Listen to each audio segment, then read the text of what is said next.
කොටු සිනිමාපටයේ මුහුරත් උළෙල පසුගියදා සිරස ස්ටයින් මැදිරි සංකීර්ණයේදී පැවැත්වින. කොටු සිනමාපටයේ මුහුරත් උළෙල පසුගියදා සිරස ස්ටයින් මැදිරි සංකීර්ණයේදී පැවැත්විය.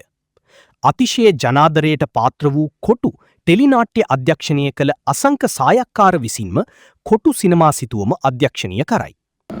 සායත් එක්ක වැඩ කරන්න මේ බොහොම කැමැත්තෙන් හිටියා. ඉතින් මේ කොටු ටෙලිනාට්‍යයට මගේ සම්බන්ධයක් තිබුණේ නැහැ. මට මගේ චරිතය ගැන සඳහනක් කරලා මට කතා කරා. ඉතින් මම බොහොම සන්තෝෂයෙන් බාරගත්ත මේ අවස්ථාව. මම සන්තෝෂයි මේ සායක්කාරතුම වරුත් කරන මාත් එක්ක වැඩ කරලා. ඒ මිත්‍රෙක් සමගී හිතවත්ම මිත්‍රෙක්. එයා අපි විශ්වාස කළා වගේ අපි එයාව විශ්වාස කරනවා. ඉතින් ඒකත් එක තමයි කොටු පයින් හදන්නේ. හරි සන්තෝෂයි සායත් එක්ක වැඩ කරපු පළවෙනි වැඩේ කොටු සිරසේ. ඒකට හොඳ ආදරයක් ලැබුණා මිනිස්සුන්ගෙන්. හිතුවා මම මිනිස්සු හැමෝම මට කිව්වා මම වෙනස් චරිතයකින් දකින්නවා කියලා. කාලයක් මම එකම චරිතයකට කොටු වෙලා හිටියා. නමුත් සායාව ඒක වෙනස් කරා. පිටපත කියුවා කියනකොට මම චතුරිකාට නිතරම ඇන කිව්වා මේ කොට බලනවා ඔය ආතල් කියලා. සායත් එක්ක වැඩ කිරීම ඇත්තටම පුදුම ආශ්චර්යජනකයි. කියන්නේ ලියන මිනිස්සු තමයි මේ ලෝකේ අඩුම.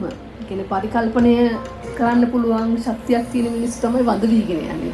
ඉතින් ඒ වගේ කාලයක සායා කියන්න හදන කතාව ගිලියවිල්ල ඇත්තටම මම හිතන්නේ ඒක විශිෂ්ට ඉදිරිපත් කිරීමක්. මොකද දෙබස් අපි ඩයලොග්ස් රිහර්සල් එකක් යනකොට හරිය දෙබස් කියනකොට ඒ දෙබස් වල අඩු කරන්න එක වචනයක් නෑ. ඒ එච්චරට ප්‍රබලයි යාගේ ලියවිල්ලයි කපන්න තරම් කොටන තනක් අඩු කරන්න තනක් නෑ. ඉතින් ඒ වගේ ලියන මිනිස්සු තමයි අපි ආරක්ෂා කරගන්න ඕනේ මේ දීපු හයිය.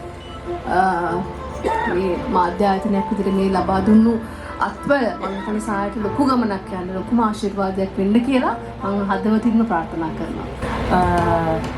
ටෙලිනාට්‍ය මුලින්ම පටන් ගන්නකොට සාය කිව්වා මම ඊට කලින් ටෙලිනාට්‍ය වැඩ කරමින් ඉන්නකොට සායගේ වචනෙම කිව්වොත් කොටු ආතල් වැඩක් අපි කරමු. කොටු සිනමාපටය මහරාජා මාධ්‍ය ජාලයේ නිෂ්පාදනයකි.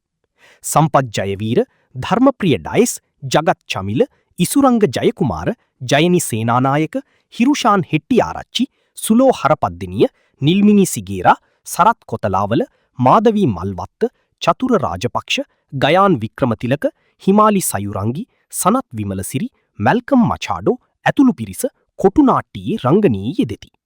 කොටු සිනමාපටයේ රූපගත කිරීම ළඟදීම ආරම්භ වීමට නියමිතය.